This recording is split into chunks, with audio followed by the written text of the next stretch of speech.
semuanya, it's me Lucy Para, welcome back to my channel. Hari ini aku mau membahas sebuah video yang udah banyak banget yang tanya. Karena memang dari kemarin tuh aku kayak mengumpulkan materi-materi yang bisa aku share, yaitu tentang my Iceland trip. Jadi hari ini aku mau share ke kalian mengenai pengalaman aku yang aku alami kemarin sepanjang perjalanan ke Iceland, apa yang perlu dilakukan, apa yang tidak perlu dilakukan. Dan kurang lebih sih aku akan share perjalanan aku sih semuanya gitu. Jadi kalau kalian penasaran tentang perjalanan aku kemarin gimana, dan keep on watching.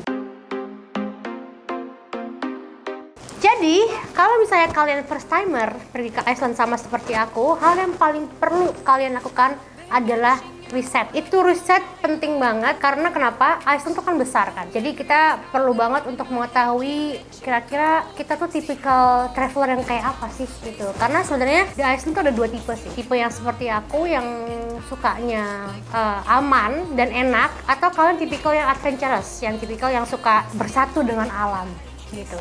Aku pribadi sih sebenarnya suka banget sih ya bersatu dengan alam gitu. Cuman karena di sini aku first timer, jadi aku nggak mau terlalu ngambil banyak resiko. Makanya kemarin aku riset banyak banget tentang situs-situs apa aja yang aku harus aku datengin, hotel-hotel mana aja yang mungkin harus aku tinggali, atau mungkin kita akan pilih Airbnb gitu. Akhirnya kemarin aku dan Efrat itu banyak melakukan riset. Sampai akhirnya aku datang ke satu website namanya anothericeland.com. Kalau salah, ntar aku akan cek semuanya, aku akan kasih link semua. Another Iceland Tour, dimana si Another Iceland ini dia memprovide beberapa tipe Iceland Tour. Yang aku ambil kemarin itu adalah self-drive tour. Apa itu self-drive tour? Self-drive tour itu adalah aku nyetir sendiri. Aku nyetir sendiri, bawa mobil sendiri, dan perjalanan itu diaturin sama mereka. Tapi istilahnya kayak kita cuma dapat peta, dapat GPS, dapat mobil, sama kita dikasih tahu tiap hari rute kita tuh kemana aja. Mungkin itu bisa jadi salah satu pilihan buat kalian juga kalau kalian bukan tipikal orang yang terlalu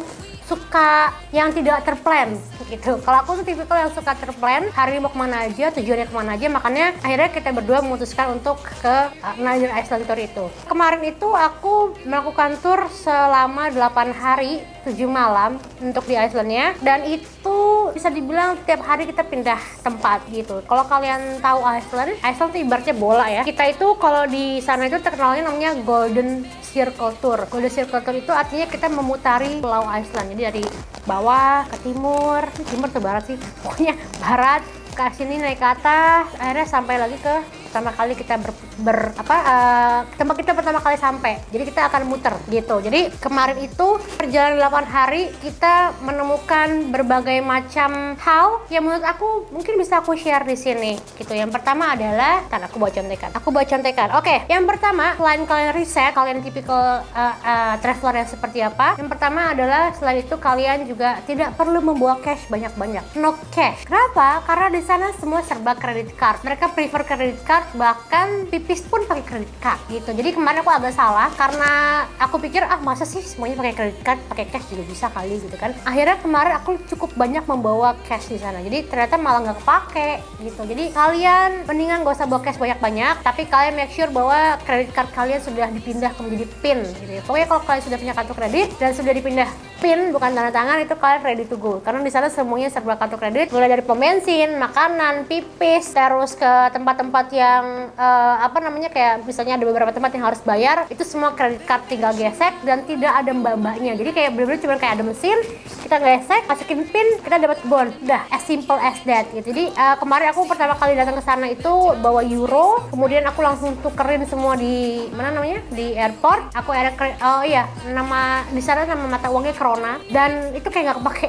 Pulang-pulang aku cukup banyak membawa euro balik karena aku harus nukerin kan. Kalian jangan pernah membawa pulang krona keluar dari Iceland. Kenapa? Karena nggak laku, Bu. Jadi kalian nukerin euro kalian di sana semua, tukerin dolar kalian semua di sana, dan kalaupun kalian balik dari Iceland pun kalian tukerin semua menjadi dolar lagi, karena begitu sampai di luar Iceland karena kalian tidak laku ya. Itu perlu diingat. Kemudian nextnya, kalau kalian tipikal seperti aku yang self drive tour, kalian penting banget untuk siap-siap charger mobil, karena itu penting banget karena kita kan perjalanan cukup jauh ya. Aku tuh sehari berjalan dari tempat satu ke tempat yang kedua tuh per hari sekitar 300 kilo. 300 kilo tuh kan kurang lebih kayak bolak-balik Bandung Jakarta Bandung kan ya. Cuman kesannya tuh kayak jauh gitu, 300-400 kilo kilo per hari. Tapi kalau kalian menjalaninya itu kayak cepet banget sih, karena di sana tuh sepi kan, sepi. Terus jalanan tuh benar-benar lurus doang, dan kita ini ya, setirnya di sebelah kiri, jadi kebalikan sama sini. Jadi kita sama sekali tidak berasa kalau sedang berjalan jauh. Apalagi kiri kanan tuh benar-benar kayak apa ya? Kayak bukan di dunia.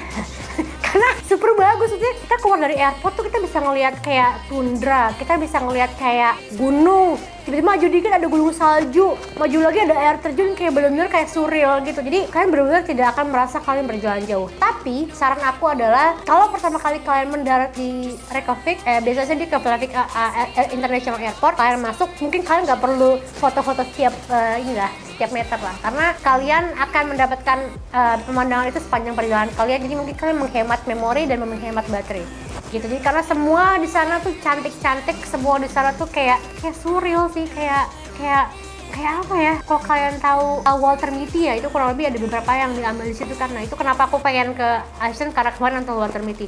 Dan di sana itu semuanya bagus, jadi kalian harus menghemat baterai. Dan yang kedua, kayak misalnya kalian tipe kayak aku bawa mobil, setiap kalian ketemu pom bensin, berhenti, berhenti dan isi bensin. Kenapa? Karena jarak antara pom bensin satu ke pom bensin yang kedua bisa 300 meter, nggak bohong. Jadi kalau kalian ketemu pom bensin, walaupun misalnya bensin kalian belum habis, kalian isi aja terus ya. Karena kita nggak tahu kan, kalau misalnya tengah jalan ternyata bensin kita habis, itu ribet banget, karena di sana itu sepi banget, nggak ada, istilahnya kita nggak akan melihat rumah penduduk banyak deh. Banyak kan ngeliat kambing sama kuda pokoknya di sana. Orang pun jarang gitu. Jadi kita kalau misalnya mau meminta pertolongan tuh agak ribet. Jadi mesti kayak telepon ke kayak semacam 911-nya, nanti kalian datangnya tuh helikopter, bukan mobil, saking jauhnya. Jadi kalau misalnya kalian ketemu mau pom bensin, kalian berhenti, kalian isi bensin walaupun mungkin nggak penuh, maksudnya berarti nggak banyak gitu, tapi kalian penuhin aja dan selalu berhenti membeli snack. Di sana tuh pasti di pom bensin tuh tipikalnya kayak ada 7-Eleven-nya gitu. Pokoknya kalian beli snack di sana karena perjalanan kalian jauh kan, bisa 300 meteran, dan itu kayak wajib beli makanan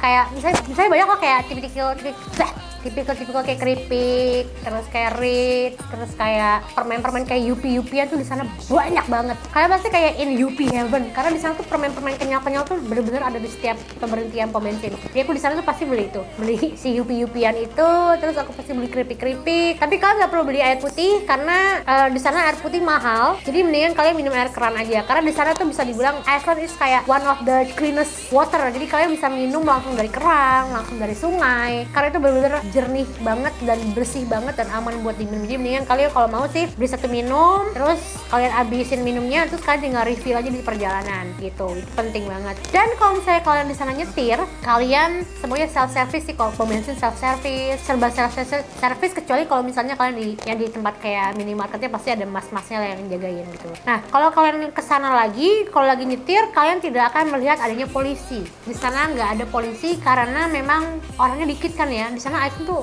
penduduknya dikit banget, jarang banget ada kejahatan katanya sih. Terus polisi dikit banget, yang ada cuma kamera. Jadi di sana itu peraturan perjalanannya adalah 90 km per jam maksimal untuk di beberapa tempat. Jadi kalau misalnya kalian lagi jalan di Iceland ya, kalian akan merasakan itu kayak sirkuit balap. Kenapa? Karena super sepi, panjang, gak ada belok-belok, kiri kanan kosong. Kayak itu kayak gatel untuk pengen ngebut. Tapi itu kalian harus hati-hati karena di beberapa tempat itu ada kamera penjaganya. Jadi misalnya kan kalian kalau pada saat pertama kali sewa mobil, kalian kan pasti masukin credit card kan tuh, masukin nomor credit card segala macem untuk nge-charge ke ke bagian credit card untuk penyewaan mobil. Nah, itu juga termasuk untuk men-charge kalau kalian melanggar peraturan. Jadi aku sempat baca beberapa artikel, ada orang-orang yang kayak ini sepi, nggak ada polisi, gue ngebut pulang-pulang, ternyata kalian kena denda 14 juta rupiah. Jadi kayak hal-hal kayak gitu tuh harus dilihat lah. Kalau kalian dapat GPS, biasanya GPS sih suka ngasih tahu kayak pip pip pip pip pip, pip ada bunyi kayak gitu tuh, artinya akan ada kamera penjaga di depan. Nah, kalau kayak gitu kalian harus mengurangi kecepatan menjadi sesuai dengan apa yang ada di situ. Biasanya suka ada rambu-rambunya sih kayak 60, artinya 60 km per jam paling cepat, 90. Jadi ada beberapa rambu-rambu yang harus dipatuhi. Terus next apa lagi ya? Oh ya, Di sana tuh makanannya bisa dibilang hampir nggak enak sih, hampir semuanya nggak enak. Jadi kalau kalian orang Indonesia, aku saranin kalian bawa kayak aku, bawa Indomie, bawa pop mie, bawa abon, bawa sambel. Karena rata-rata di sana tuh makannya cuman kayak, mereka rata-rata sih makannya bukan kambing ya, domba. Tapi ya begitu-begitu aja sih, nggak ada yang terlalu enak atau gimana. Aku pun makan di hotel juga bukan tipikal yang enak gitu. Jadi menurut aku sih kalian mendingan bawa Indomie dari rumah atau pop mie, karena itu akan membuat kalian lebih bahagia. Tapi kalau kayak aku gitu. Terus satu hal yang aku pelajari banget, jadi kalau dari Another Iceland Tour ini aku setiap hari tuh kayak dikasih target. Misalnya target pertama di hotel A, target kedua di hotel B. Nah dari hotel A ke hotel B itu banyak banget tempat-tempat cagar alam, kayak air terjun lah, ada kayak taman kayak apa sih namanya yang menyelam tuh di di Vinkelier, jadi kayak tempat menyelam gitu. Nah tapi di selain yang ada di situ, kalian juga akan bisa melihat beberapa cagar-cagar alam non mainstream, dan itu cuman bisa dilalui kalau kalian pakai 4-wheel drive. Jadi kalian pakai mobil-mobil yang bisa masuk ke lumpur, ke sungai, ke tempat-tempat berbatuan. Nah kemarin itu karena kita nggak ngira bahwa saat segitu hebohnya, kita sewanya kemarin cuma mobil Yaris gitu. Jadi aku kayaknya sih kepengen kesana lagi someday dengan menggunakan 4-wheel drive, karena kemarin temen aku ada yang pakai 4-wheel drive, dia kayak nemuin tempat permandian air panas umum gitu yang super liar tapi cantik banget, kayak bener-bener di pinggir sungai gitu. Nah itu cuma bisa dilalui kalau kalian pakai 4-wheel drive. Jadi mungkin kalau misalnya kalian punya budget lebih, kalian adventurous, kalian prefer pakai 4-wheel drive aja karena bisa ke tempat-tempat yang super magical. Terus apa lagi ya? Oh ya, sama satu lagi Blue Lagoon. Kemarin kalau aku kesana tuh banyak banget yang nanya kayak itu ke Blue Lagoon gak? Gitu. Memang Blue Lagoon itu salah satu tempat turis yang paling terkenal di Iceland. Itu kayak tempat permainan air panas, warnanya putih, terus super cantik gitu. Tapi kalau menurut orang Iceland, Blue Lagoon itu kayak overrated karena mahal banget. Aku akhirnya karena penasaran dan udah sampai sana kan kayaknya sayang gitu kalau nggak ke Blue Lagoon. Aku ke Blue Lagoon itu ngambil paket yang premium sekitar 1,2an per orang. Cukup mahal, tapi aku dapat anduk, dapat slippers, dapat minuman di tempat. Kalau saran aku sih, kalau kalian pengen ke Blue Lagoon, mendingan kalian ambil yang di bawahnya sekitar 600 sampai 800 ribu per orang. Itu kalian bener-bener cuma datang udah. Jadi kalian bawa semua peralatan dari rumah, itu menurut aku sih lebih murah ya. Cuman kalau kalian sudah 2 kali sih kayaknya kayak aku gini, aku udah nggak mau sih ke Blue Lagoon lagi, karena aku mendingan mencari tempat-tempat permainan air panas yang lebih liar dan lebih menyatu dengan alam. Karena itu kayak super mystical, magical. Kayak apa ya, kayak surreal aja sih. Kalau Blue Lagoon kan udah dibikin sama orang kan, jadi kayak mainstream aja sih. Ntar next time aku kayak mau ke sana. Kebetulan aku kemarin pergi ke Iceland itu pas lagi summertime, jadi waktu siangnya panjang. Jadi kalau misalnya kalian pergi ke sana ke Iceland dalam waktu summertime, itu mungkin kalian akan bisa mendapatkan berbagai macam wahana yang lebih banyak dibandingkan kalau misalnya kalian winter. Kalau winter tuh kayak pendek banget waktunya, cuma kalian akan bisa mendapatkan es dan dingin-dingin itulah. Aku belum bisa terlalu banyak ngomong tentang yang dingin-dingin itu karena aku memang belum ke sana. Cuman kalau yang kemarin aku udah ada, yang kemarin aku alami, aku ke sana sekitar bulan Maret, itu cukup dingin tapi dia tidak terlalu bersalju. Jadi mungkin kalian salah satu waktu yang mungkin enak didatangi oleh orang Indonesia mungkin sekitar bulan Maret, karena dia low season, waktunya panjang, dan weathernya juga nggak terlalu banyak berubah. Oh ya, satu lagi, bawa jas hujan karena di sana unpredictable, bisa tidur panas, tiba hujan, tiba salju gitu. Cuman di sana mahal-mahal semua, jadi mendingan kalian bawa jas hujan dari rumah. Sebenarnya semuanya ini aku akan tulis detailnya di bawah ini, kayak misalnya Another Iceland Tour, kayak misalnya Blue Lagoon. Ini kalian bisa langsung visit aja ke sana. Terus kalau misalnya kalian masih punya pertanyaan mengenai Iceland, aku akan happy to answer. Kalian mungkin ada pertanyaan apa, mungkin kalian mau pergi ke sana. Oh iya, pasti ada yang nanya harganya. Kalau harganya kemarin aku Another Iceland Tour itu paketnya itu adalah mobil, GPS, hotel untuk 8 hari, dan rute turnya itu sekitar 26 juta tapi berdua. Soalnya aku bilang itu good deal ya, karena hotelnya setiap hari bagus, terus perjalanannya oke, terus GPS-nya juga oke, mobilnya Yaris, jadi aku pikir tuh good deal buat kita berdua gitu. Jadi mungkin kalian bisa dapat tour yang lebih murah. Ya oke, itu aja sih menurut aku. Kira-kira aku mau share. Kalau kalian mungkin pengen tanya-tanya lagi, kalian bisa leave the comment below. Aku mungkin akan jawab pelan-pelan. Yang pasti sih have fun aja, nggak usah mikir harga. Jangan setiap kali kalian beli sesuatu dirupiahin.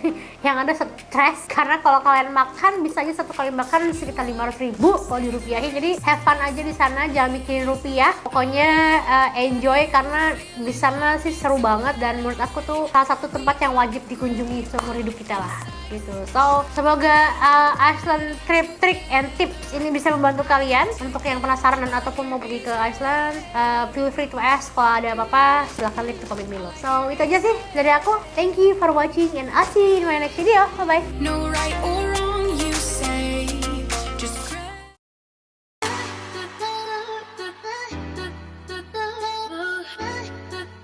Halo semuanya, it's me Lucy Parang, welcome back to my channel. Kalian udah lihat kan tadi aku habis eyelash extension. Aku itu bukan tipikal orang yang suka dandan menor sih. Tapi untuk urusan bulu mata aku cukup picky dan tricky. Maksudnya kalaupun aku mau pakai bulu mata palsu atau enggak extension, aku pasti milih. Dan aku nggak pernah di salon lain selain di Wonderbell.